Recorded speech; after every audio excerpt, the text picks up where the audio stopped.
Good morning. Welcome back to the Broadcast Retirement Network. This is BRN AM for Thursday, April 26th, 2024.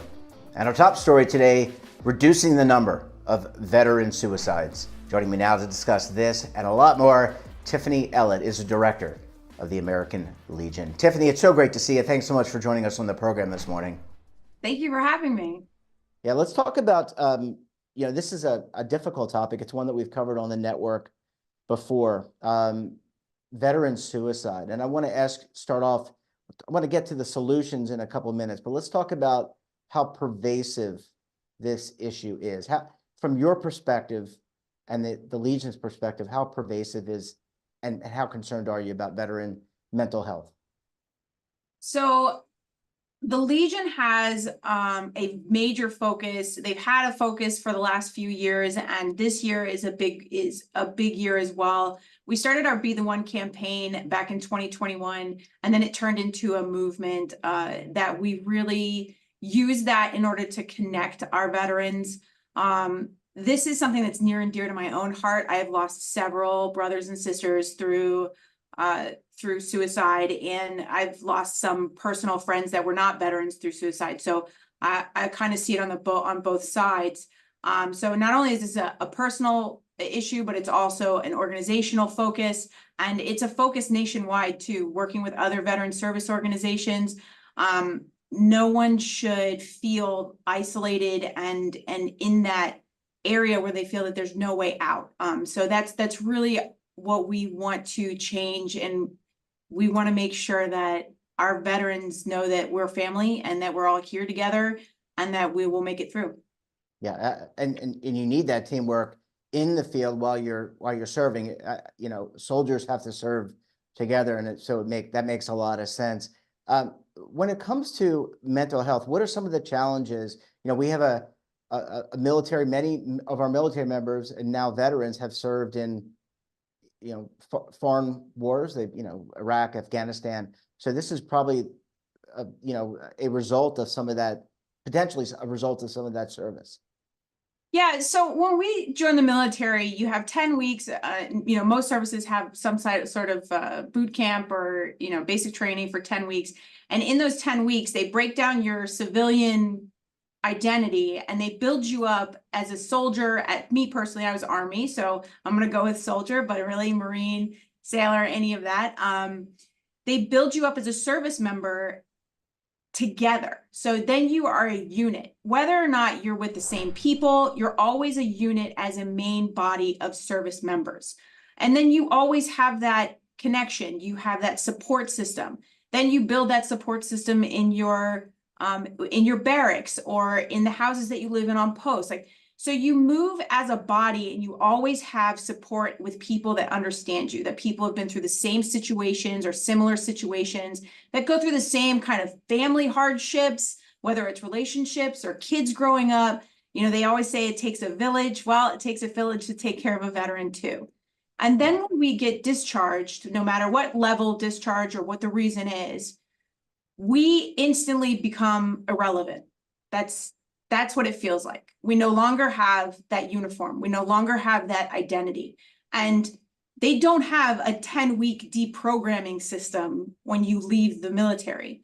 So you have, they do have a transition assistance program, which helps highlight some of the benefits and the resources that you can use when you get out. But overall, there's nothing that deprograms that need or that unity to be a part of something. And so then you move on to be with yourself and possibly your family. Hopefully you have that support system, but you go from your day being kind of run for you as to what you're going to do that day. I remember getting in trouble because I missed a dental appointment. And that's, that was assigned by the military, right? So they scheduled your appointments. They did all those things. You had someone to help you with finances and someone to help you make sure that you could pay your rent. And, you had all these things that in this kind of package to hold on to you. And then it feels like the floor drops out when you get out. I remember when I got out in 2013, I was starting my new job as a civilian and I was sitting in my closet crying because I didn't know what to wear. That's like that's the, and that sounds so kind of minuscule to somebody who doesn't experienced it. But when your responsibility is to be in the right uniform at the right time in the right place, doing the right thing, that's really easy to follow. And then when you get into the civilian world, not only do you feel like you're invisible, that you're irrelevant, but you also lose that support system. You lose those reassurances, and you use those standards. And you lose those standards that you've gone through however long you've been in the military. So it feels very lonely and very isolating when you get out. And it's just, that's something that's the area that we really need to work on. Yeah. And before we go to a commercial break, and I'm not served, but I can empathize with that feeling. I understand how difficult is it for family members, caregivers. That's got to be very difficult to watch. It's got to be difficult to support, because you probably don't know what to say. I mean, you can say it's going to be okay, but helping someone find a job, or how to find the dentist appointment, outside of military life, that there's some skill involved in that. So how impactful is this to family members? As a family member, my wife is also a veteran, so I also know that perspective, and I work a lot with, our organization not only works with the American Legion Auxiliary, but also the Sons of the Legion. And we also really, kind of delve into the caregiver and support systems legislatively too. That's something that you just feel helpless as a caregiver, as even a child of a veteran. You feel helpless, that you want to help them, but ultimately it comes down to if the veteran is going to be able to help themselves. So we as veterans want to take care of ourselves. We want to take care of our family. And then we get to the point where we feel like we can't take care of them because they're taking care of us. So it is a very complex situation. Caregivers get exhausted. The support systems get exhausted. The veterans get exhausted. That's why we really look for things that can help, provide respite care or any kind of support in scheduling and resources and things like that. But the family, it's also really hard on the family too, in addition to losing that support system that they have with the military. So the spouses of the veteran would be, knew each other in the neighborhood, and they all raised the kids together, and now they moved somewhere else where they don't have that kind of family. So it is really strenuous on all parties involved. Yeah, well, Tiffany, as I said, I need to take a very quick break. When we come back, how to solve these mental health and transition challenges, you're going to want to stay tuned right here on BRN AM.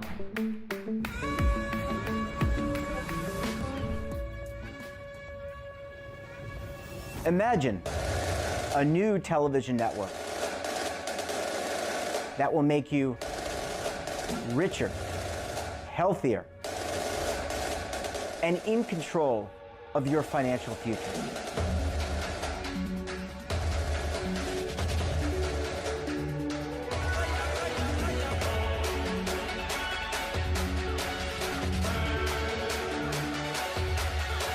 This network is for the policewoman in Nashville, Tennessee, the baker in Dubuque, Iowa, the teacher in Lexington, Kentucky. We want to make the idea of savings and retirement culturally relevant. But what do you see as a defining issue of the midterms, especially for the smaller businesses? I mean, they are the lifeblood of the American economy.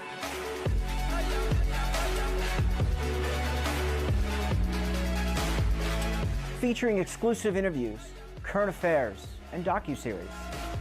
33 years old, you retired early. The philosophy is money only matters if it helps you live a life that you love. But you got to start thinking about retirement as soon as you get in. The Broadcast Retirement Network will drive very high engagement with premium partnerships. So this isn't retirement and savings for your parents or grandparents. This is for all Americans. And we're going to change the way you think about money.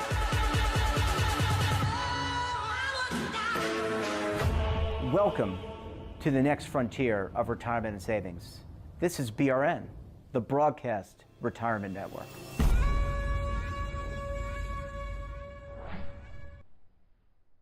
Welcome back. We're joined this morning by Tiffany Ellett of the American Legion. Tiffany, thanks so much for staying with us this morning. Well, thanks for having me, and I'm happy to stick around. Yeah, and also thank you for sharing your personal story. I think that's meaningful for the audience. And I think when people, it makes it very relatable, and to know that you're not alone. Other people go through what you're experiencing. Let's talk about some of the solutions. And I want to start off with one thing that I heard and I've heard from others is the transition out of military life. And you talked about what the training has been like and what the routines. But it sounds to me, Tiffany, that there needs to be more resources dedicated to that transition and helping our veterans know how to find a job, know how to get find a dentist or get a dentist appointment. All those things. I mean, that seems so intuitive to us as civilians. Yeah, the transition is really that. I mean, that is a pinpoint. Obviously, that doesn't stop at every, that's not every situation, but that is something that that is a focus for all of us VSOs here on the Hill, and especially for the Legion. We've been working with VA. I know the American Legion has been working with VA on kind of improving some of the modules and things for the transition assistance program. And I know that VA is focused on kind of revamping it and seeing how they can improve it. I would say, a lot of that has to do with the time. So some units, and it fluctuates from post to post. Some commanders or officers or just units will kind of shorten the transition program, and then some will elongate it. So it's really just a standard of probably increased time, and it's a lot of information. Mine was a week long when I was getting out, and it's just so much information that you're not even sure what you need, and you don't know what you don't know. So I didn't realize that I would love to have gone back after I was out a year, because that would have helped me, kind of get my things together. But something that the Legion is doing, and we have systems called buddy checks, where we reach out to our fellow veterans, and it's a veteran talking to another veteran about how they're doing, about what resources they need, financial stability, food insecurity, any of that, mental health, healthcare. So that's a way for us Legionnaires to be able to reach out to our fellow veterans and kind of check in with them and just let them know that we're here to support them. Sorry, go ahead. No, I was going to say that your experience of going through it and sharing that, again, talking about what we talked about earlier, you're actually can help guide them in a way and say, hey, I've been through that. Here's what you might want to think about, or here's where you can go to find information on that. Yeah. And that's one thing that the VA is working on right now, is trying to incorporate more veteran service organizations into the assistance program. Not to recruit or anything like that, but it's more so we can present what we can give as resources. So that's really just kind of giving them a way to connect outside of the service member community, and a way to connect in the veteran community, if that makes sense. Absolutely. It makes perfect sense. Let's talk about some training coming up. And we were talking in the virtual green room in between segments, that there's some training coming up through the Legion, I think in partnership with one of our major universities. You want to talk a little bit about that? Sure. So we have partnered with the Columbia University, and it is specific for this suicide prevention training, suicide awareness training. It's about 90 minutes, and we are trying to get it out to as many members and as many staff and as many veterans as we can. The whole idea is it's not to, we're not mental health professionals, but it gives us the opportunity to identify if a veteran or a caregiver or a family member is in that kind of headspace that they need assistance. And it helps identify the things. It helps us understand where they might be coming from, what to say to them. That's a big thing, is that a lot of individuals don't know how to say, or don't know what to say. So it really helps kind of figure out just that initial navigation of how to get that veteran in contact, identify the issue, kind of communicate with them and let them know that you're there for them, and then how to get them connected with the resources that they need. Yeah. And just to tie that off, I mean, there are members of Congress that are actually really focused on this veteran suicide prevention. And there's a Veteran Suicide Prevention Act. It's HR 5633 833. So let's talk about what policymakers, our lawmakers are doing to address this. We've already talked about the Legion's doing, the VA, Columbia. What about our lawmakers? What are they doing to help with this very important topic? So this is a huge thing for lawmakers across the board, across the House, the Senate, all of them. This piece of legislation, it was introduced by 7 individuals who are not part of the House or Senate Veteran Affairs Committees. So we really appreciate these congressional representatives from outside of that veteran space really seeing this issue and introducing this legislation. This piece is focused on an analysis, a report and an analysis of veteran suicide, the number, kind of gender data, demographic data, and then what kind of medications they're on, what kind of disabilities they have. That kind of information helps us see where those kind of areas that are missing support are. It can also look at polypharmacy is a big issue for veterans because we have so many things going on with us, and it's just the way that it is there's medications for different ones, and sometimes those medications don't interact well, or sometimes depending on the person. So that's where that polypharmacy there it gets a little bit confusing, and that's part of the bill as well, to really look at what those medications are and how they're interacting. So we would love to see that kind of information, so that way there's a accountability, or there's a way to look back and say, okay, is there a place that we can improve that won't result in this? In the military, when something happens, like an explosion or there's an attack or something, we look back at what happened beforehand. And so we walk ourselves all the way back and see where it started, or where it initiated, where the catalyst was. And that's called left of boom. And so really what the whole idea behind this bill, and there's a couple other pieces of legislation out there, is to identify those left of boom factors, identify those things early enough so that it's not at the crisis moment. Because one time at the point a veteran gets to that point, it is very hard to pull them back. From personal experience, it is extremely difficult to pull somebody back from there. So the whole idea is to get as much information as we can and see how we can work it way far before crisis to stop the crisis from happening. Yeah, well, certainly awareness is the start. People are aware of it. It sounds like things are moving forward, but there's a lot more work to be done. Tiffany, so great to see you. Thanks so much for joining us. We look forward to having you back on the program again very soon. Thank you very much. And that wraps up this episode of BRNAM. Have a topic of interest, someone you think we should talk to, then drop us a line. And don't forget, for all the latest curated news and lifestyle, wellness, finance, tech, so much more all in one place, check out today's edition of our daily newsletter, The Morning Pulse. Want to search our archives, check out our latest content? Well, then visit our website. We're back again tomorrow with another edition of BRNAM. We'll have a very special guest and another important topic. Until then, I'm Jeff Snyder. Stay safe, keep on saving, and don't forget, roll with the changes.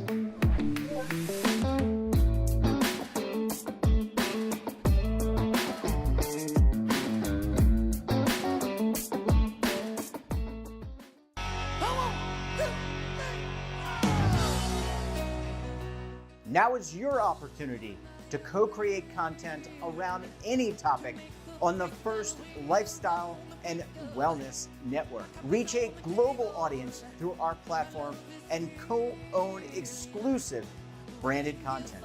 All of our programs are available on demand and also as audio-only podcasts, so you can take us on the go. Broadcast Retirement Network, available anytime, anywhere, and on any device.